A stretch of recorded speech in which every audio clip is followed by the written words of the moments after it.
دنیا کې داسې ژوند وکړه داسې ژوند. زمونږ شیخ صاحب هم وفات شو که نه، زمونږ شیخ صاحب هم وفات شو. الله تبارک وتعالی دې ظالمان تباه و برباد کړي. ظالمانو تاسو ته پته شته داسې شیوخ کله جوړیږي؟ دا خو په صدو کې یو سړی پیدا کېږي. داسې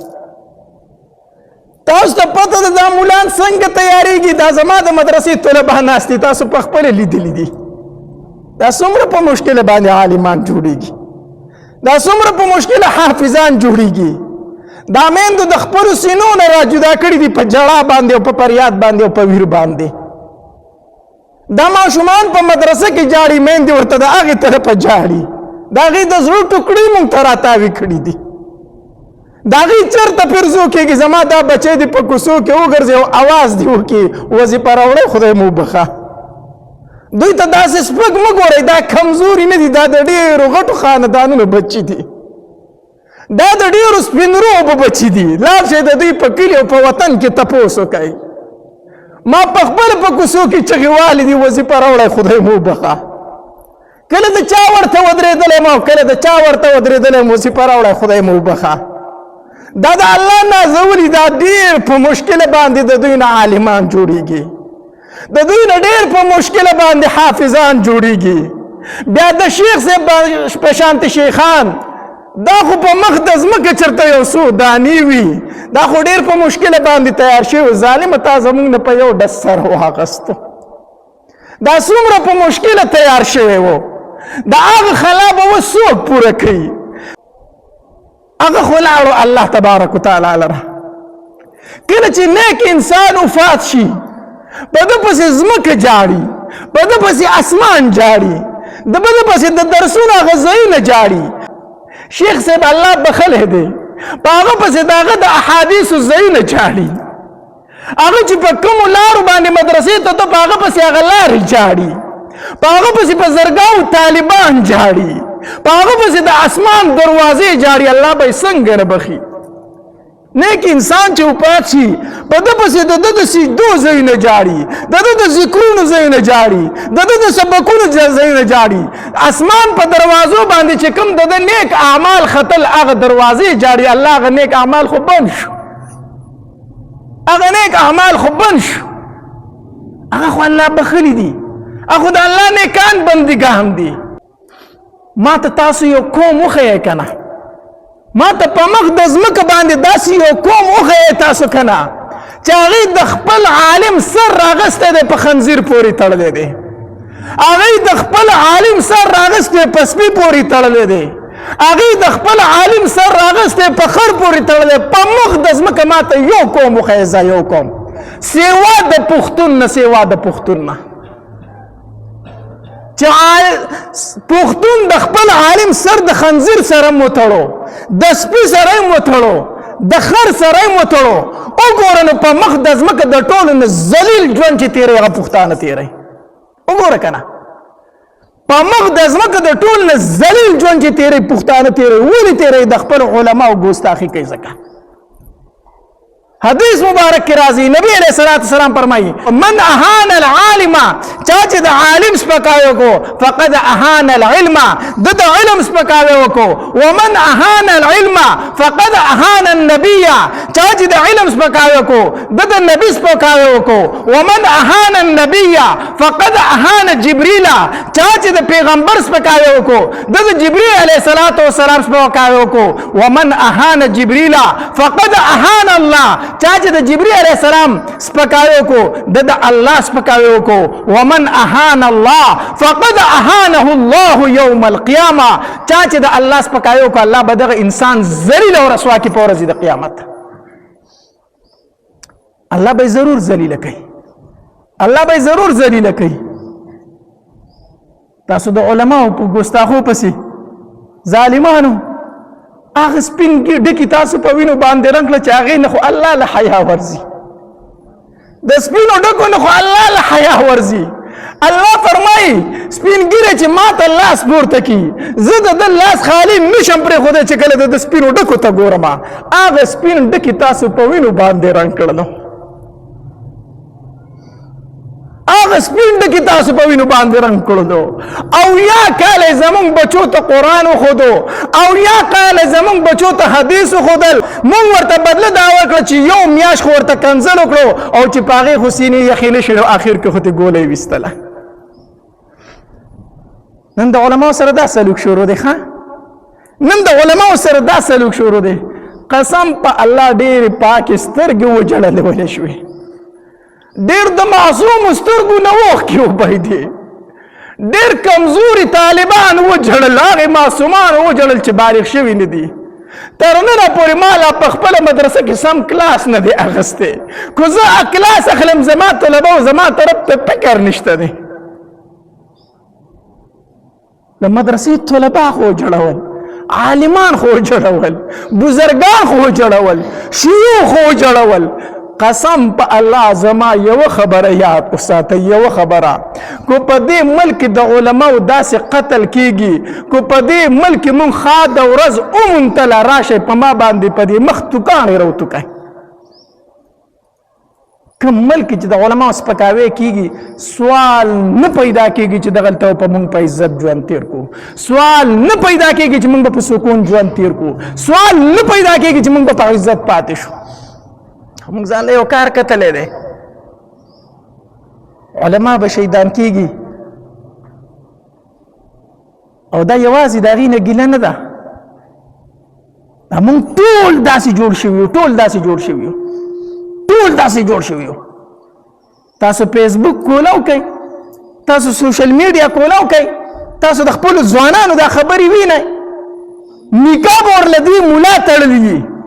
د پلار نکاح ورله دوی ملا تړلی د نیکه نکاح ورله دوی ملا تړلی سبا چې خپې وغځئ مردار شي دا ملا پې ودرېږي جنازه یې ورله کوي بیا هم په ده پسې خبرې کوي بیا پسې هم خبرې کوي زه هغه یو غیرتي وینمه چې هغه هر تن چې د عالم نفرت په ذهن کې لري زه ورته هم ښه صفا ووایه دا وصیتنامه پرېږده وایه چې زه مړ شم زما په جنازه به ملا نه ودرېږي ما له به جنازه یو ګیره خریلی کوي په کار ده چې دا وصیت وکړي که نه دا کم دغلا پند دی دا کم د منافقت پند دی دا کم منافقت دی چې نکاح له به ملا راولم جنازې له به ملا راولم ختمونه به په ملا باندې کوم او بد ارادې به پسې هم وامه بد ارادې پسې مه وایه صفا وصیتنامه ولیکه صفا ولیکه وایه که زه مردار شوم خپې مې وغځولې په ما په جنازه به ملا نه ودرېږي صفا دا لیکل وکړه شته په دې کلي کې هم شته ما ته پکې معلوم دي ما ته معلوم دي چې په مولانو پسې خبرې کوي زه په خپله سوشل میډیا ښه ډېر استعمالوم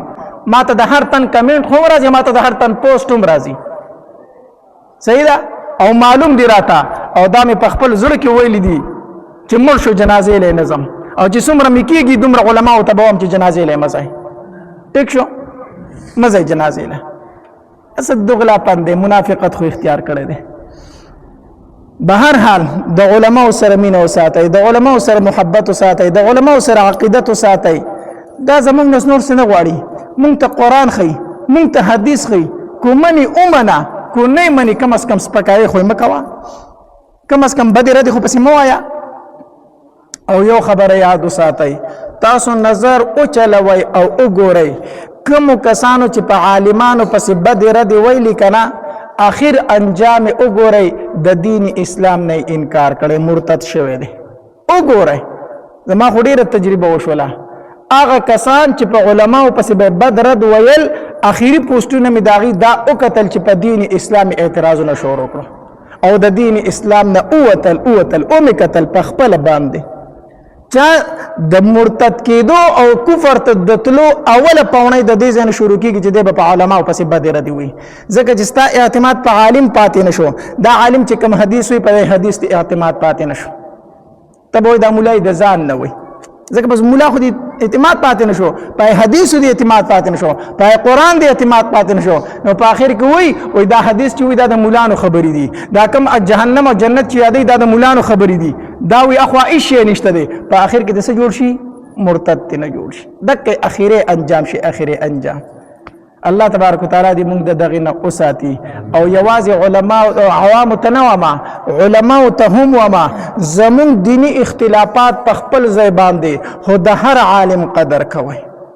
د هر عالم احترام کوئ، د هر عالم عزت کوئ. دلته طلبا ډېر ناست دي، ټولو طلباو ته وایم د علماو قدر کوئ، د علماو احترام کوئ. زموږ دینی اختلافات په خپل ځای باندې هغه د کفر او د اسلام خبرې نه دي، خو د هر عالم قدر او د هر عالم احترام کوئ. یوازې عوام نه، علماو له د ټول نه لومبې د دوی احترام پکار دی. سفیان ثوری رحم الله دا لوی عالم تیر شوی، لوی عالم، ډیر زر احادیث مبارکه وته یادو، ډیر زر احادیث مبارکه، د دومره لوړ مرتبه عالم. خو چې کله خبر شو چې د شام نه امام اوزاعی رحم الله را روان دی، په اوخ باندې ناسته، مخکې به د اوخان په لړاکۍ روان، یو اوخ په بل پورې تړلی، بل په بل پورې تړلی. امام اوزاعی چې په اوخ باندې ناستو، سفیان ثوری رحم الله ولا مخې ته ووتو، داغه اوخې د بل د اوخ نه راکولو کو او داغه د اوخ دا پړې په خپله مرۍ کې ورواچو، په خپله مرۍ کې ورواچو او داغه په اوخ باندې ناسته او سفیان ثوری ته مخکې را روان دی او چغه وی لار پرېږدوئ زموږ شیخ راغی، لار پرېږدوئ لوی عالم راغی. علماو به دومره د یو بل قدر او احترام کو، دومره قدر او احترام کو چې داغه د اوخ پړې په خپله مرۍ کې اچولې و روانو. آغا عالم چې ډیر زر احادیث مبارکو ته په یادو باندې یادو، هغه د بل عالم د اوخ پړې په مرۍ کې اچولې دی. نو موږ علماو لم د یو بل قدر پکار دی، احترام پکار دی، عزت پکار دی، سپکاوی نه دی پکار چې په نوم عالم دی زما دپاره قابل قدر او قابل احترام دی. الله تبارک وتعالی دې زموږ په زړونو کې د علماو د مینه او محبت، لکه بخاری شریف کې حدیث مبارک دی چې کله د موسی علیه السلام د مرګ وخت پوره شو، نو الله تبارک وتعالی د مرګ فرشته راولېږله، ورشه موسی علیه السلام ته ووایه چې ستا د مرګ ټایم پوره دی، زه دې وجنمه، روح ته نه اخلم، ستا څنګه خوښه ده؟ فرشته چې راله موسی علیه السلام ته وویل زه درنه روح اخلم، ستا څنګه خوښه ده؟ وجنم دې مړ کومه دي. د مرګ دا اواز په انسان باندې ډیر بد لګي، ښه چاته وایي وجنم دې، نو دا اواز په ډیر بد ولګي، ډیر ویریږي. نو موسی علیه السلام ته چې فرشتي وی وجنم دې روح ته نه اخلمه، هغه خو اسې جلالي شان والا پیغمبر، غصه به وله ډیره ورتله چې سپېړه اوچته کړه فرشتې له دا مخ ووه او دومره زوردار سپېړه ورکړه چې د سپېړې سره ول د سترګه ویستله، هغه په بره لاړه الله تبارک وتعالی لره، وی الله داسې بنده ته دې لېږلي وم چې هغه د مرګ نه دومره نفرت کوي، مرګ نه غواړي، وګوره زما دې حالت ته، ما چې ورته د مرګ ووي نو زما دې حالت ته وګوره، ما سره سي چلو کو، داسې بنده له دې لېږلي وم. الله تبارک وتعالی ورته وفرمایل وی ټیک ده، لاړ شه زما موسی ته ووایه چې مرګ نه غواړي که نه، نو د غویي په شا باندې لاس کېده او ستا د دې لاس د لاندې چې څومره ویښته رالو، د هر ویښته په بدل کې 1 کال عمر در کومه، د هر ویښته په بدل کې. فرشته راله موسی علیه السلام ته وویل، وی الله تبارک وتعالی فرمایي چې ده ته ووایه چې مرګ اوس نه غواړي که نه، نو د غویي په شا باندې لاس کېده، د دې د لاندې چې څومره ویښته راله دومره ژوند در کومه. موسی علیه السلام خو چې فرشتې ته سپېړه ورکړه، وروسته بیا پوه شو چې دا مې څه وکړو، بیا هم سوچ کړی و چې دا خو مې بد وکړه دو. دا فرشتې ته وایي ښه چې د غوی په شا لاس کېدمه او د هغې د لاندې څومره ویښته راله او د هر ویښته په بدل کې راله الله 1 کال عمر راکړي، نو بیا د هغې نه بعد به بیا څه خو بیا مرګ دی، نو دغه کلونه چې ختم شي نو بیا څه شی دی، بیا مرګ دی. نو موسی علیه السلام ورته وفرمایل چې بیا مرګ دی، نو د خپل کار اوس پوره کوه، د خپل کار اوس پوره کوه، روح رانه اخله چې مرګ نه خلاصون نشته، بیا خو روح واخله. نو د مرګ نه خلاصون نشته، الله له تګ دی او چاته پته هم نشته چې زه به په څه حالت کې مرمه، په کوم ځای کې به مرمه او څنګه به مرمه. دا صرف د پیغمبرانو یو اعزاز دی چې الله تبارک وتعالی ورسره دغه مشوره کوي. لکه حدیث مبارک کې راځي، عائشه بی فرمایي رضی الله تعالی عنها، وی نبی علیه السلام په ژوند باندې دا حدیث مبارک ما ته ډیر وی چې عائشه الله تبارک وتعالی د پیغمبر سره د مرګ نه مخکې مشوره کوي چې یاره ته مال راځي او کو په دنیا کې پاتې کېدل غواړي. هر پیغمبر ته د مرګ نه مخکې دا ویلې کېږي. دا حدیث مبارک ما ته ویلی و. نبی علیه الصلاة والسلام چې بیمارو او تبه ډیره زیاته وه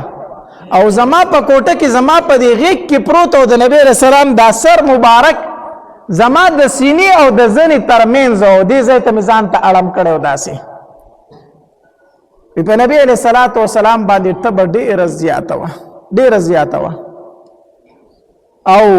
دا لاس به یې داسې په اوبو کې کېښود او دا به یې راواغست او په خپل مخ به یې داسې راوکاږو او دا به وی چې اللهم رفیق الاعلى. وی په دې دوران کې زما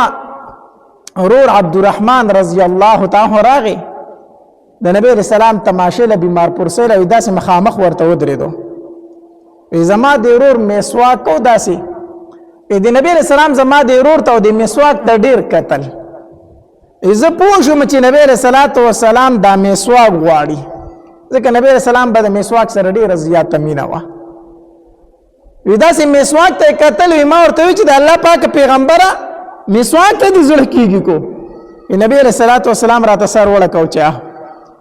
وی ما مې خپل ورته وی چې دا مسواک لږ راکړه عبدالرحمنه. وی د هغه نه مې دا مسواک واغستو چې وامې غستو. وی د هغې دا څوکه مې وکتو نو دا لږه کلکه وه. وی دا څوکه مې ورله په خپله خوله کې پسته کړه او چې داسې نرمه مې کړه نو بیا مې نبي علیه الصلاة والسلام ته مسواک ورکو. عایشه به فرمایل که نه وی زه ډېره بختوره ښځه یم زه ډېره بختوره ښځه یم. وی بختوره ځکه یم چې د نبي علیه الصلاة والسلام روح مبارک زما په کوټه کې وتی دی او بختوره ځکه یم چې نبي علیه الصلاة والسلام زما په کوټه کې دفن دی او بختوره ځکه یم چې د نبی علیه الصلاة والسلام روح مبارک زما په غیږه کې وته دی او بختوره ځکه یم چې په آخري ټایم کې زما او د نبی علیه الصلاة والسلام لاړې مبارکې یو ځای شوي دي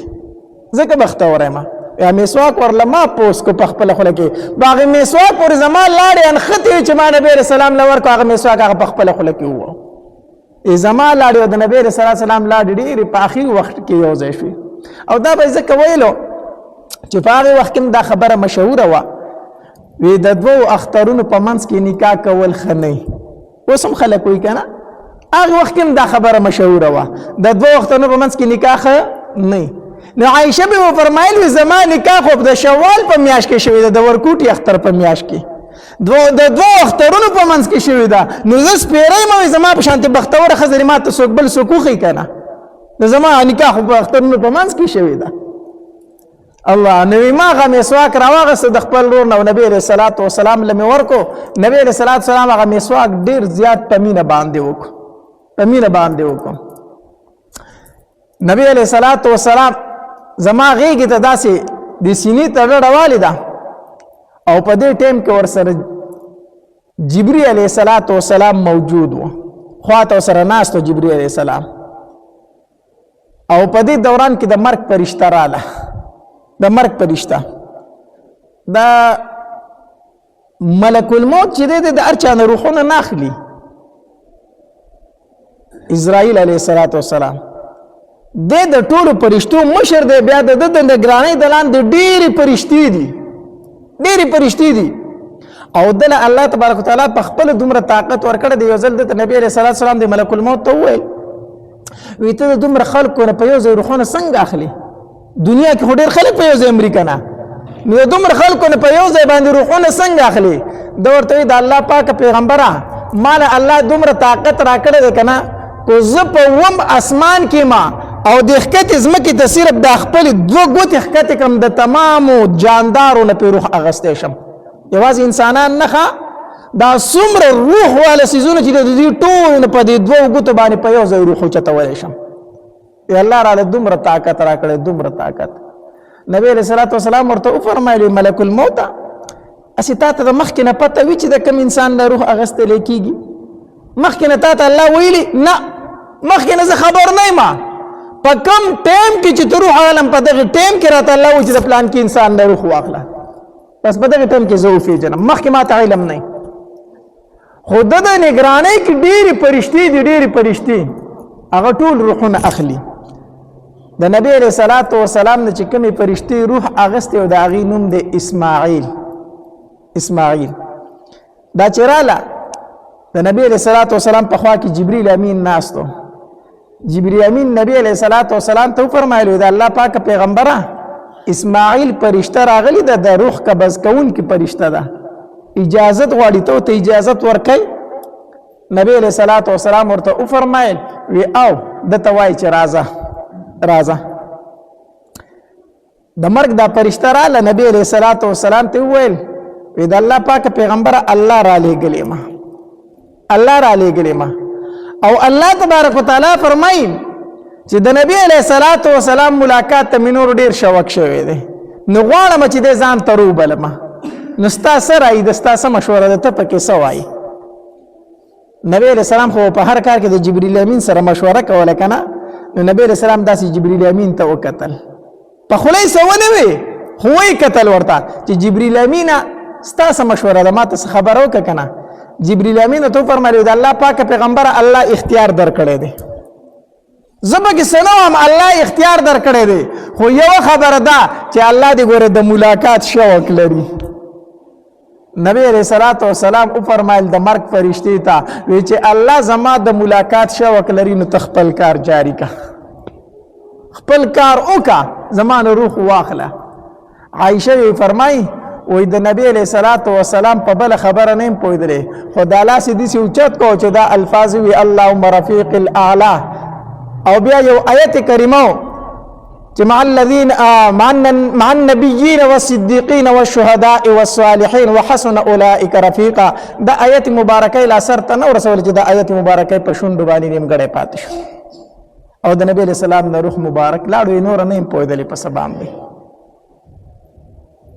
غرض می دا کو چې د دنیا نه نبی علیه الصلاة والسلام تله دی بل کم انسان د چاغه به پاتې شي چې په مخ د ځمکه د هغه په شان د بهتر او غوره انسان نو. مرو به ټول مرګ ته تیاری پکار ده، د دنیا نه بزو ټول، خو د دنیا نه داسې لاړ شه، د دنیا نه داسې لاړ شه چې الله درنه رضا وي، داسې لاړ شه. لکه حدیث مبارک کې راځي نبی علیه الصلاة والسلام فرمایي کله چې یو انسان وفات شي وفات او الله تبارک وتعالی د حدیث مبارک کې راځي نبی علیه الصلاة والسلام فرمایي کله چې یو انسان وفات شي او فرشتې د روح واخلي بر اسمانونو ته ووسي، نو الله تبارک وتعالی د فرشتو نه تپوس کوي سره د خپل علمه، بیا تنم تپوس کوي الله تبارک وتعالی د کم بنده نه چې تاسو روح واغستو ښکته ځمکو کې د متعلق خلکو څه ویلو، ښکته ځمکه کې خلکو د متعلق څه خبرې کولې؟ نو فرشتې ورته وایي الله خلکو ډېر په نیک نوم باندې یادو، ټولو خلکو ویل چې دا ډېر ښه سړی دی، ډېر ښه سړی دی. الله تبارک وتعالی فرمایي دا د الله بندگان دی گواه شي چې ما دې په ښو کې حساب کو، ما دې ته مغفرت نصیب کو. او چې کله فرشتې وایي الله خلک د ښکته په ځمکه کې ډېر تنګ و، هر سړی به ویل چې ښه ده چې د ده نه خلاص شو، ډېر بد سړی و، ډېر ناکاره سړی و. الله تبارک وتعالی فرشتو ته فرمایي ای فرشتو دا خلک د گواه شي چې ما دې په ناکارو کې ولیکو. د دې جن حدیث مبارک کې راځي نبی علیه الصلاة والسلام داسې ناست او صحابه کرام ورسره ناست دي، یوه جنازه تېره شوله، نو صحابه کرامو ټولو د هغې سړي ډېر صفات بیان کړو، ډېر صفات بیان کړو، وی یاره دا ډېر ښه سړی دا کم سړی چې نن مړ دی. نبی علیه الصلاة والسلام وفرمایل وجبت، د دپاره واجب شو. بیا څه ټایم بعد بل جنازه تېره شوه، نو خلکو د هغه متعلق ډېرې خبرې وکړې، یاره دا ډېر ناکاره سړی و، خلک ترې نه ډېر تنګ و، ډېر په عذاب کې و، خلک ترې ډېر ترپوزي و، ډېر ناکاره سړی و، ښه ده نن مړ شو. نبی علیه السلام بیا وفرمایل وجبت. صحابه کرامو تپوس کو د الله پاک پیغمبر څه مطلب؟ مخکې جنازه تېره شوه خلکو یې صفت وکړو تاویده دپاره واجب شو، وروسته بل جنازه تېره شوه خلکو د هغې بد وي تا بیا وي د دپاره واجب شو، څه واجب شو؟ نبی علیہ الصلوۃ والسلام فرمایل وی کله چې اول جنازه تیر شو تاسو ټول د صفات وکړو ما وی د پاره جنت واجب شو د پاره جنت واجب شو تاسو په دې خله باندې الله د پاره جنت واجب کو او کله چې دویمه جنازه تیر شو او تاسو ټول دا غبد وی چې دا ډیر ناکار سره خره خلق ته نخلاص شو وی ما چې وجبت الله د لپاره اور د جهنم واجب کو تاسو په دې خله باندې نو مر خو روان دی مریبا د دنیا نه بزي خو په دنیا کې داسې ژوند وکړي چې پس د مرګ د خلق په خنوم باندې یاد کی او چې کله په خنوم باندې یادېږي نو الله تبارک وتعالى ستاسو د پاره جنت واجب کو خلق وي الله تبارک وتعالى فرمایي اے بندگانو تاسو گواش تاسو د وجه نه ما د جنت ته بوست او چې کله په دنیا کې په بد نوم باندې یادېږي خلق دې په بد یادې الله تبارک وتعالى فرمایي اے بندگانو تاسو گواش تاسو د وجه نه ما د جهنم ته داخل داسې بیانات او واقعات اوریدلو لپاره ماجد اسلامک سټوډیو 11 چینل سبسکرائب کړئ घंटे वाला निशान क्लिक کړئ چې همیشه د مولانا هاشمي صاحب په आवाज باندې داسې ویډیوګانې ستاسو مهاله راځي کمنټس کې سبحان الله ماشاءالله الحمدلله لیکئ او خپلو ملګرو سره یې د ثواب په نیت باندې شیر هم کړئ والسلام